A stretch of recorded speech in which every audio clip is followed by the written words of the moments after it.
Me Marco, almost 50, engineer. Divorced for about 10 years. Life is pretty quiet. Work, home, gym, weekend projects in the garage. I don't ask for much. Just want to do my job, pay my bills, and see my daughter succeed. Her name is Penelope. She's 21, my only kid. After the divorce, her mom, Helen, got remarried pretty quick and moved a few states away. I was the one who stuck around. School meetings, driving lessons, the whole deal. I was proud to do it. She was a smart kid. Got into a good university in the city, about an hour away.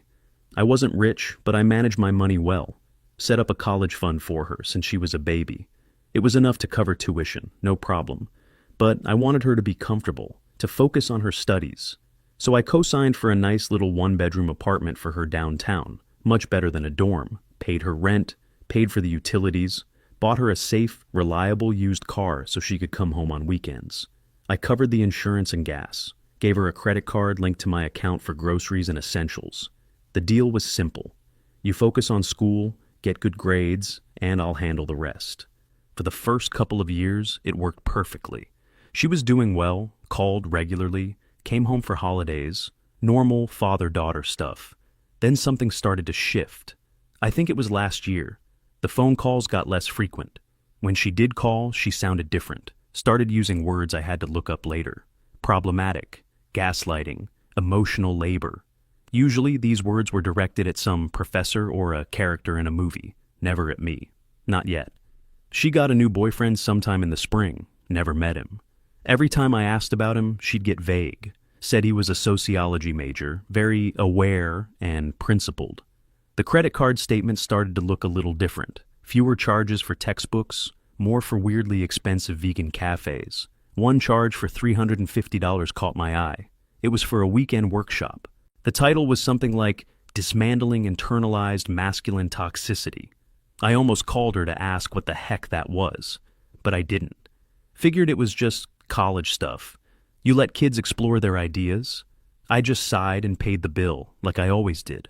The real alarm bell rang a few months back. She was supposed to come home for a weekend. I was looking forward to it, planned to do a barbecue, her favorite. She called me the day she was supposed to arrive, told me she couldn't make it. The reason was that my barbecue was an example of performative masculinity, and she couldn't ethically participate in the celebration of meat-based patriarchal rituals. I just stood there on the phone, holding a pack of steaks. I asked if she was joking. Complete silence on the other end. She wasn't joking. I ended up eating a burger by myself that night. It felt lonely. Fast forward to about a month ago. It was a holiday weekend, and she was coming home for 3 days. I decided to play it safe. No barbecue. I asked her what she'd like for dinner when she arrived. She sent me a text with a list of organic, gluten-free, locally sourced ingredients that took me 2 hours and a trip to a specialty grocery store to find. Whatever. I wanted to make her happy. I wanted things to feel normal again. She arrived on Friday evening. She looked different, thinner. Her hair was cut in a severe way. She didn't hug me, just gave me a little wave from the doorway. Dinner was tense. I tried to make small talk, asked about her classes. She gave one-word answers while scrolling through her phone, probably texting the boyfriend. The atmosphere was so thick you could cut it with a knife. I was trying my best, really. The main event happened on the second night. I'd spent all day making this complicated vegetable dish she had requested. We sat down at the table. It was quiet for a few minutes. Then she put her fork down and looked at me with this dead serious expression. Her phone was face up on the table next to her plate. I could see it lighting up with messages. She started by asking me if I knew what a power dynamic was. I said, "Sure, it's a concept in physics." That was the wrong answer. She sighed like I was the dumbest person on the planet. For the next 20 minutes, she gave me a lecture, a full-on, rehearsed-sounding lecture. It was about how our entire relationship was built on an unhealthy and toxic power dynamic, how my financial support wasn't a gift, it was a tool of control, how I was using money to keep her dependent on me, to force her into a subordinate role. I just sat there, listening. My dinner was getting cold. I tried to explain that I was just trying to be a good father, to give her the best start in life. She said that was my male conditioning talking, that I couldn't see past my own privilege. Every point I tried to make, she had a buzzword to shoot it down. "That's gaslighting. You're being defensive. You need to check your privilege, Dad. The word dad was starting to sound like an insult coming from her. The whole time, her phone kept buzzing. I could imagine the boyfriend feeding her lines, coaching her from miles away. I was getting tired, not angry, just this deep, heavy exhaustion. I've worked my entire adult life, double shifts when she was young, missed out on things with my friends to save for her future, all of it, just to be sitting here, in my own house, being told I was a villain from some textbook. I think she sensed she was losing my attention. She decided to go for the big finale. She stood up. Her chair scraped against the floor. She pointed a finger at me. You don't get it. You will never get it. Your money is a weapon and your support is a cage. You are not my father. She paused for dramatic effect. You are my oppressor. And that was it. Something inside me just switched off. It wasn't a snap. It was a quiet click. All the warmth, all the worry, all the paternal instinct, gone. I didn't yell. I didn't argue. I looked at her, this stranger standing in my dining room, and I said, "Okay, I understand." I calmly picked up my plate, scraped the uneaten food into the trash, and put the plate in the dishwasher. Then I went into my office and closed the door. I could hear her in the other room, probably expecting a fight or for me to come begging for forgiveness. But I just sat at my desk in the dark for a long, long time. The next morning, I woke up early. I felt strangely calm, clear-headed for the first time in months. I went to my computer and opened up my online banking portal. I made a list. The monthly wire transfer for her rent, canceled. The automatic payment for her car loan, canceled. The utility bills linked to her apartment, unlinked and canceled. Her phone plan, which was part of my family plan, scheduled for disconnection at the end of the day. I logged into the credit card account. I didn't cancel her card. I just lowered the limit to $5. Then I went into my insurance portal. The only thing I didn't touch was her health insurance. Like I told her later, I'm not a monster. I printed out the list of everything I had just done. I went downstairs. She was in the kitchen, making tea, acting like nothing happened. She gave me a smug little smile, the kind that says, I won that argument. I didn't say a word. I just put the printed list on the table in front of her. She glanced at it, confused. I sat down across from her. Penelope, I said, my voice perfectly level. I was up all night thinking about what you said, and you're right. The smug look on her face grew. You are an adult. You are a strong, independent woman. It was wrong of me to hold you back with my financial oppression. Her smile faltered. She was starting to get it. So, I have liberated you. Effective immediately, you are free from my toxic financial control. All of it. I tapped the paper. This is a list of the chains I have broken for you. She stared at the list. Her face went pale. She looked up at me, her eyes wide. You're joking. This is a joke, right? I have never been more serious in my life, I said. You called me an oppressor. I have decided to stop oppressing you.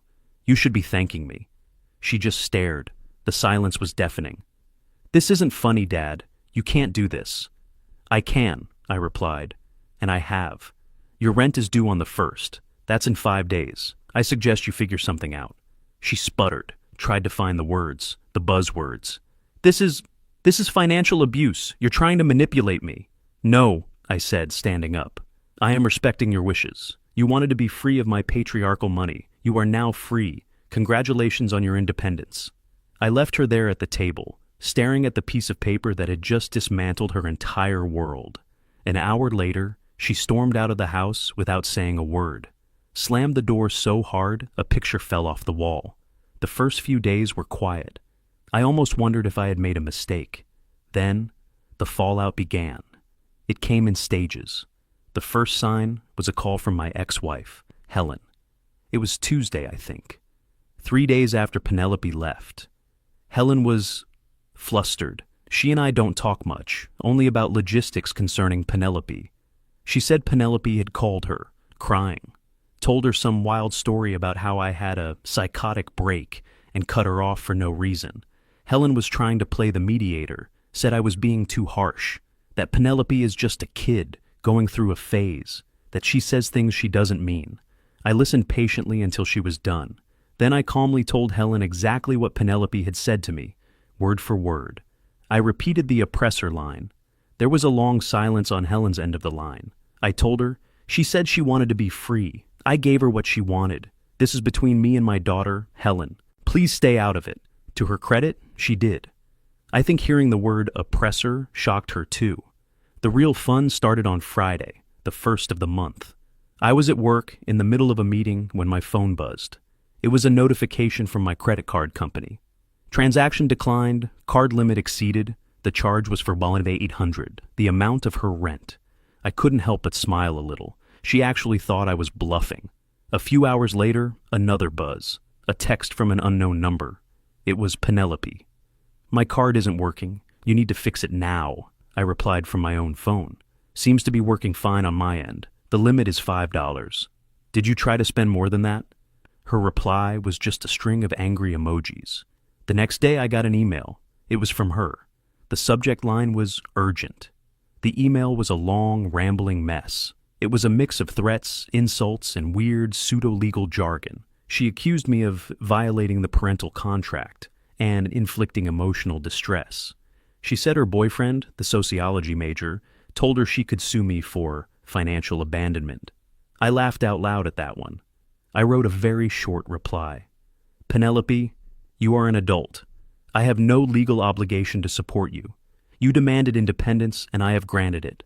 I wish you the best of luck in your future endeavors. That seemed to make things worse. The next phase was what I call the flying monkeys phase. Her friends started coming out of the woodwork. I got a couple of weird messages on social media from people I'd never heard of. They were clearly her university friends. They all had the same script. How could I be so cruel to my daughter? Didn't I understand the pressures she was under? Was I really going to let my own child become homeless because of a silly argument? One of them called me a toxic patriarch. I guess that was the phrase of the week. I didn't reply to any of them. I just blocked them. The situation with her apartment escalated quickly. The landlord called me around the 5th of the month. He was a decent guy. I'd always paid the rent on time, so we had a good relationship. He said the rent was late and he couldn't get a hold of Penelope. Her phone was going straight to voicemail, right? Because it had been disconnected. I explained the situation to him. I was polite but firm. I am no longer financially responsible for my daughter. She has her own lease and she is an adult. You'll have to deal with her directly. He sounded frustrated, but he understood. It wasn't his problem. The best part was when I heard about the boyfriend. Penelope must have eventually gotten desperate enough to ask him for help. I found this out from Helen, who called me again against my wishes in a total panic. Helen had called Penelope to check on her, and Penelope had unloaded the whole story. Apparently, when Penelope asked her boyfriend if she could move in with him, or if he could help with rent, he gave her a lecture. He told her that expecting him to provide for her was reinforcing the capitalist patriarchy. He said that true liberation meant embracing the struggle, and that she should see this as an opportunity for growth. He offered to let her sleep on his floor for a couple of nights, but said he couldn't afford to feed her. The guy lived in a shared house with 4 other sociology majors. Their rent was paid by their parents, of course. The hypocrisy was just staggering. So her ideological champion, the one who had loaded the gun for her, was the first one to run when a real problem showed up. According to Helen, this was the point where Penelope's panic really set in. Her friends offered solidarity and moral support, but not a couch to sleep on or $100 for groceries. Her boyfriend offered useless platitudes. Her mother was hundreds of miles away, and her oppressor was the only one who had ever actually provided for her. The reality of her situation was finally crashing down on her. She had no money, no phone, and in a few days she would have no home. Her car was next. The payment was due on the 15th. I got a notification from the bank that the automatic payment had failed. I knew the repo company would be looking for it soon. It was a tough lesson, but it was one she had written for herself. I kept waiting for the phone call, the one where she would apologize, the one where she would admit she was wrong. But it wasn't coming. Not yet. Her pride was too strong. The final call from Helen came about a week and a half into the month. She was crying this time, properly crying. She said the landlord had served Penelope with an official eviction notice. She had 3 days to pay or get out. Penelope had called her from a friend's phone, completely hysterical. Helen begged me to just pay the rent for this 1 month, to give her time to figure things out. She said, "Marco, she's our daughter. You can't do this." I took a deep breath. "Helen, I am doing this Because she is our daughter. She has been living in a fantasy world, and I have been enabling it. It's time for her to learn that actions have consequences. Words have consequences. I told her I had given Penelope a choice. She could get a job, live within her means, and be truly independent. Or she could come home, live under my roof, and follow my rules. There was no third option where she gets to insult me and I continue to pay for her lifestyle. That option was gone forever. I told Helen to pass that message along. The ball was in Penelope's court now. The final call came 2 days later, on a Wednesday night.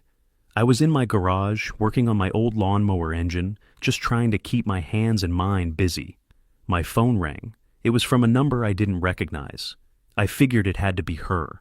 I wiped my hands on a rag, took a deep breath, and answered.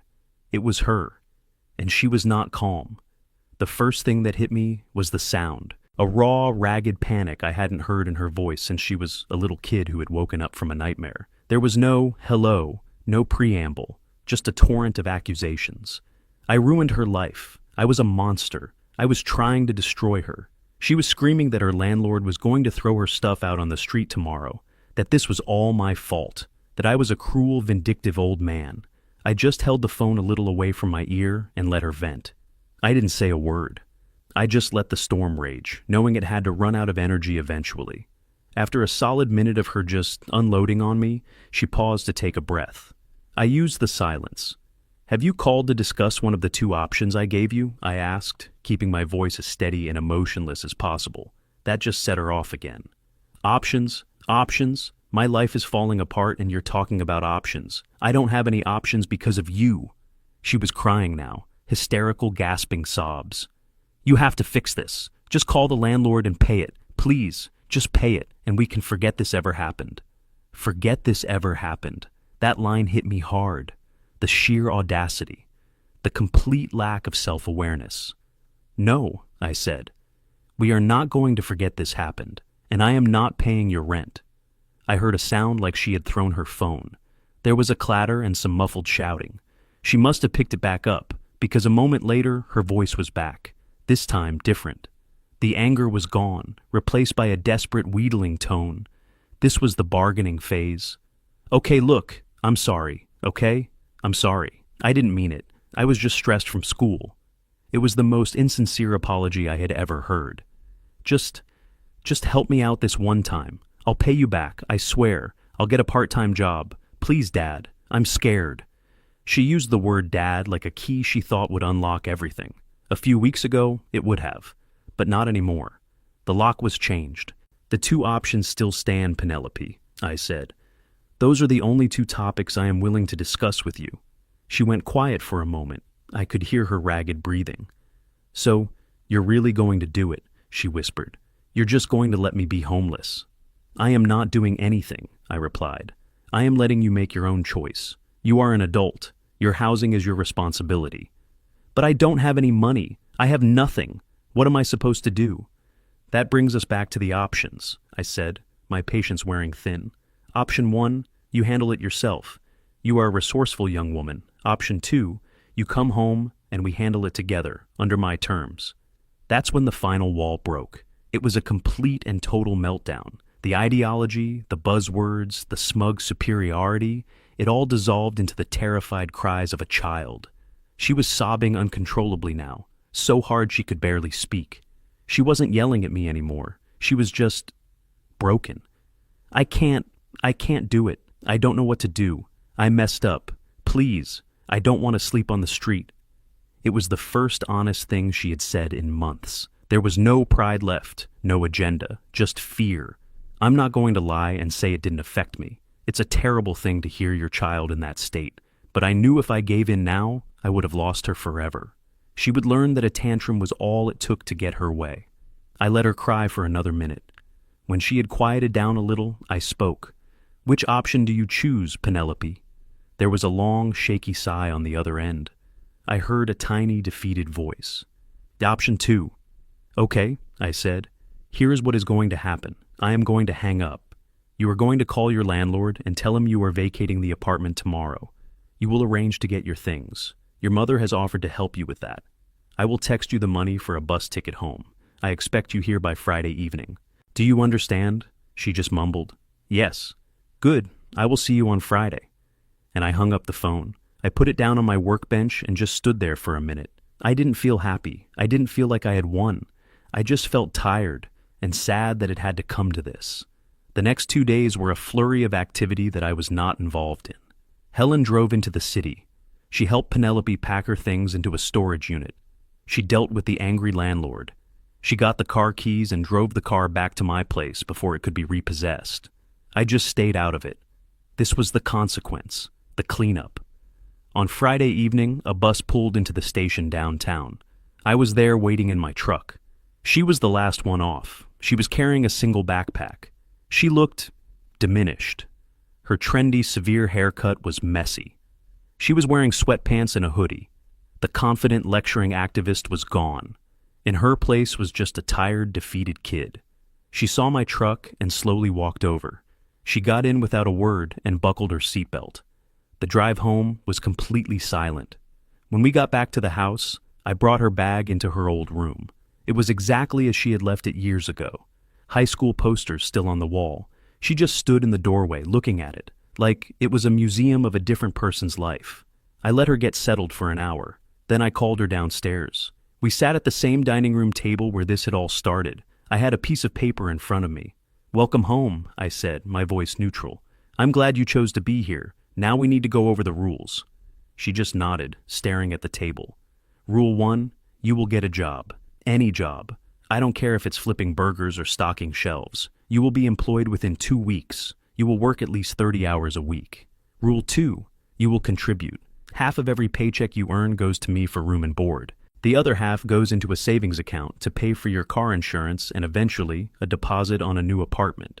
Rule 3, you will be a member of this household. That means chores. You will do your own laundry, keep your room clean, and you will be responsible for cooking dinner twice a week and cleaning the kitchen afterwards. Rule 4, respect. We will not have a repeat of our last conversation. You will speak to me respectfully in my own home. I will do the same for you. We can disagree, but we will not be disrespectful. I paused, letting it all sink in. This isn't a punishment, Penelope. This is the deal. You live here, you pull your weight. Are we clear? She looked up at me. Her eyes were red-rimmed. She nodded slowly. Clear. And that's how it began. The first week was rough. She barely came out of her room. But she did what I asked. She got on the computer and started applying for jobs. Dozens of them. She got a lot of rejections. The real world wasn't too interested in her university theories. Finally, after a week and a half, she got hired. At a coffee shop on the other side of town. Early morning shifts, making lattes for people like the person she used to be. I watched her come home from her first day. She was exhausted. Her feet hurt. A customer had yelled at her for using the wrong kind of oat milk. She slumped down at the kitchen table and just stared into space. I didn't say, "I told you so." I just pushed a glass of water towards her. Slowly, things started to change. Getting up at 5 a.m. every day grinds the ideology off you pretty quick. She was too tired to be an activist. She was just a girl trying to get through her shift. She started to understand what $1 was actually worth. She saw it in terms of how many hours of dealing with rude customers it took to earn it. Her expensive vegan lifestyle went out the window. She started eating whatever I cooked because it was free and she was hungry. Her old friends stopped calling. I guess the girl working at the local coffee shop wasn't as cool as the radical student living downtown. Her principled boyfriend disappeared completely, sent one text saying he couldn't be with someone who had capitulated to the patriarchy. She just deleted it and went back to sleep. Her world got a lot smaller. It was just the house and the coffee shop. We didn't talk much, but the tension started to fade. We'd eat dinner together in silence. It wasn't angry silence anymore, just quiet. One Saturday, I was out in the garage trying to fix a wobbly leg on a table. She came out and just stood there, watching me. After a minute, she asked, "Do you need help holding that?" I was surprised, but I just said, "Yeah, that'd be great. Thanks." So she did. She held the leg steady while I tightened the bolts. We didn't talk, but we were working together. That became a regular thing. She'd help me with projects around the house, yard work, cleaning the gutters. She was a hard worker. I think she just needed to direct that energy towards something real. The turning point came about 2 months in. She came home from work looking furious. She threw her keys on the counter and vented about how her manager had cut her hours and given them to a new girl, and how unfair it was that she was working so hard and getting nowhere. I just listened. When she was done, she looked at me and said, It's not fair. I do everything right and it doesn't matter." I nodded. "Yeah, sometimes it's like that." And we just looked at each other, and I think in that moment she finally understood. She saw me not as an oppressor, but as a guy who has been getting up and going to work for 30 years, dealing with unfair bosses and difficult projects, just to make sure she had a roof over her head. She didn't apologize. Not in words. But after that day something was different. She started asking me about my day. And she actually listened to the answer. She cooked dinner on her nights without being reminded. One evening I came home from a particularly brutal day at work, and she had a plate of food waiting for me. It's been about 6 months now. She's still working at the coffee shop. She got promoted to shift supervisor. She's saving her money. She bought her own phone and pays her own bill. She's paying for her car insurance. She talks about maybe taking some online classes in a practical field, like accounting. Our relationship isn't what it was when she was a little girl.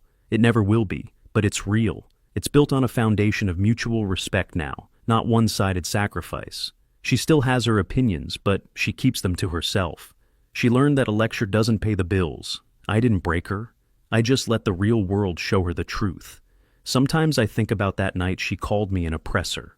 It still hurts. But I know now that I did the right thing. I didn't lose my daughter, I just made her finally grow up.